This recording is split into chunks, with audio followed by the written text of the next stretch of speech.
But let's put the focus now on Zensar Technologies. Third quarter numbers came in, profits fell in fact almost 6%, while revenues rose 4% in what was a rather mixed quarter for this company. We have Sandeep Kishore, Managing Director and CEO at Zensar Tech, joining in now.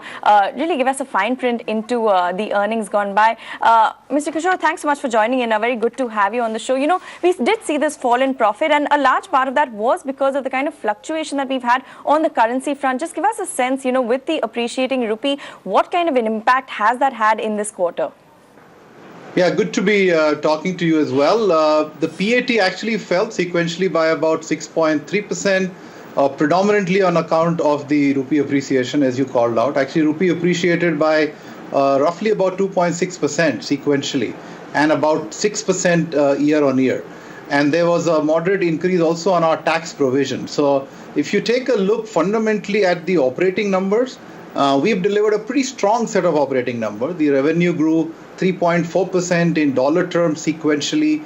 EBITDA grew 17.9% sequentially. Gross margin expanded by about 130 basis points. So overall, I think we've delivered a very, very strong set of operating parameters numbers. Absolutely. Operationally, in fact, that is where we saw the good news. But now with the kind of, fluctuations that we're continuing to see in the rupee, what really is the strategy in terms of the last quarter of the fiscal? How do you really see things playing out as we end this fiscal? Yeah, it's difficult to, state on the Forex side. So from a management team perspective, we are very, very strongly focused on the operating numbers. We, of course, have our hedging policies in place, and we are looking at to see how to moderate that down. But I think the market continues to be quite good. We are winning deals. Digital, which is the center of our strategy, continues to do exceptionally well for us. Our digital business actually grew 9% sequentially and 35% on year-on-year basis. So we are very focused on making sure that we deliver a strong set of operational parameters and relook at some of our hedging policies as well. Right. Like you said, digital grew 9%. It now contributes nearly 39% to your revenue. Is this a strategy now to really have more contribution from digital? Any targets that you can share for us in terms of how much of a contribution you want digital to have going ahead? Yeah, it absolutely is the center of our strategy. Return on digital, which is our trademark proprietary framework, is at the center of over half the deal that we won. We won over $100 million worth of total contract value in Q3. 50% of that was actually led by our digital strategy. So we've been talking about it for now several quarters, that we want to be a full stack digital play for our customers, particularly in retail, financial services, and manufacturing. And all three market segments actually grew sequentially. Manufacturing grew about 5%. Financial services by about 6%, and retail by just under 2%. And in a soft quarter, normally Q3 is a soft quarter for retailers because they do all the investments up to Q2. Q3 is a big quarter for them to go to market, and they do very little of technology investment in that. So I think we are very pleased with the operating performance of the company across geographies and across the market segment as well, enabled by digital. All right. In fact, if we talk about your clients, you saw a slight downtick when it came to the total clients above the $1 million ticket size mark. But you did add one large client, I think in the 5 million client bucket. Just give us a sense in terms of the rationalization or, the way that you plan to reduce or increase certain types of clients. I believe that you have a strategy in place for that as well. Yes, we absolutely do. And we have stated that publicly as well. Our focus is to create more value for a fewer set of customers rather than just continuing to keep adding customers for the sake of it. It doesn't work. So we have put the client partner model. We are focusing on multi-services into the set of customers where we can add far more strategic value to them. And that's the strategy which you see working in place.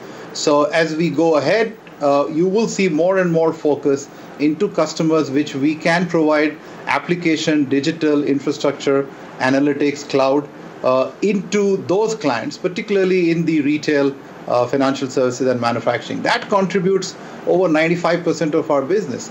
And you will also see the top 20 account is now roughly about 56-57% of our business.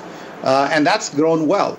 Top 5 account actually grew, top 10 account grew, So we have the strategy on fewer accounts, going deeper into them, providing multiple services, all built in and around digital. That's been working actually quite well for us. All right, so a conscious decision then to qualitatively assess your clients and more client focus going ahead. But does that mean on an overall sense we will expect to see the client, the total number really come down? I think total number will actually moderately increase because we have a hunt team and we are focused on hunting only a select set of new logos where we think we can strategically add value and take them over a period of time into the 5 and the 10 and the $20 million per annum kind of customers. So, and we have almost about 80% of our business comes from existing customers. 20% comes from net new customer, which is actually quite high compared to the industry average. So our focus on going into a differentiated set of proposition built around digital is a winning strategy for us.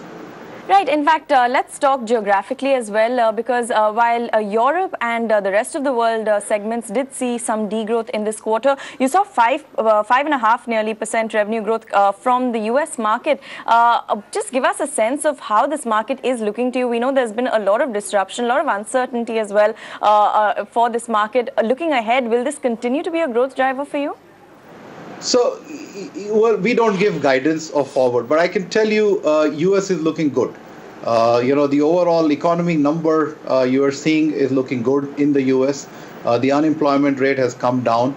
The tax break with the President Trump's administration has provided, we do think will spawn a lot of investment into technology and infrastructure. Technology for most of the companies in the sector that we play, which is retail, financial services, and manufacturing, is a significant competitive differentiation. So we feel pretty good about the opportunity in the US. You've already started seeing the results.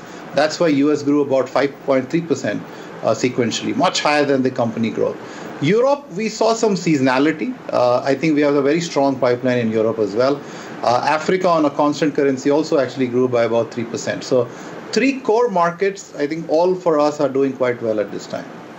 All right, so not too pessimistic then about the prospects, especially when it comes to the US market. Positive also on Europe. We'll leave it at that. Thanks so much for joining in. That's Sandeep Kishore, the MD and CEO of Zensar Technologies, taking us through their third quarter gone by. But with that, it's a wrap on this edition of Trending Today. Thank you so much for watching.